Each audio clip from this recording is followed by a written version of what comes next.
Pernah, kalau nak kata majlis yang paling besar selama dalam hidup Meza ni, Meza pernah perform depan Agung masa tu dalam Malam Gala filem Pendekar Awang. So kat situ Agung Sultan yang menyaksikan Meza perform silat. Kat situ ada dekat kita orang buat dekat mana, IOI Putrajaya. Memang ramai gila orang, atas bawah semua tengok. Untuk Meza, cerita macam tu baguslah, dia menaikkan dia orang kata tradisi kita ni banyak ketinggalan jauh kan. Jadi bila diorang dah start buat cerita epik, cerita silat ni semua, orang kata dah ramai mak bapak hantar anak-anak pergi belajar silat. Untuk Meza baguslah cerita-cerita macam tu. Meza yang tunjuk muka Meza tu satu scene je, yang masa main cindai tu.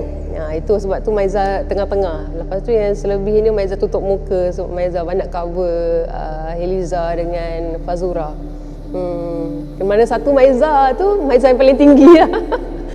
Untuk Meza memanglah nak main karakter. Tapi untuk Meza kalau berlakon, kalau orang tu kata nak burukkan muka Meza okey je.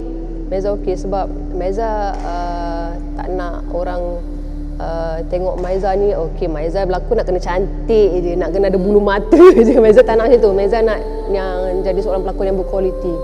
Maknanya semua watak boleh buat. Diburukkan pun okey, di macam mana sekalipun dah okey. Meza okey.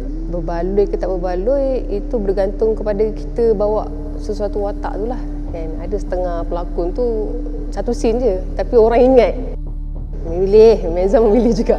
Tapi Meza memilih kalau macam scene-scene yang macam ada atas katil dengan lelaki tu Meza tak nak. Kalau macam scene-scene yang kena peluk ke tu Meza tak nak.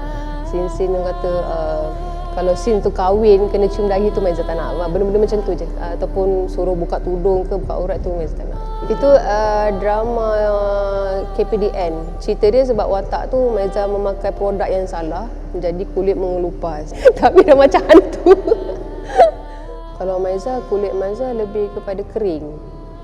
Lepas tu bila syuting kan makeup, terlalu banyak makeup. Lepas tu outdoor, matahari semua. So bila dah habis syuting tu dia akan keluar white-head. Itu saja problem Meza. Kalau Meza, kalau sebelum ni Meza pakai skincare lah. Korean Glass Skin, dalam masa 2-3 hari Meza rasa muka Meza nampak brightening, ada cerah sikit. Lepas tu dia ada glow sikit, terpuas hati. Dia sakit tak sangat, sikit-sikit je. Bila sakit tu bila part yang masa laser lah. Dia macam terkejut-terkejut sikit kan. Tapi tak sakit pun okey je. Tak sakit lagi, macam gigit semua macam aduh macam tu. Macam tu. Okay, Meza beli skincare sajalah. Tapi kalau macam lebih baik Meza buat treatment ke klinik kan, lagi mudah, lagi cepat. Perlu, sangat penting.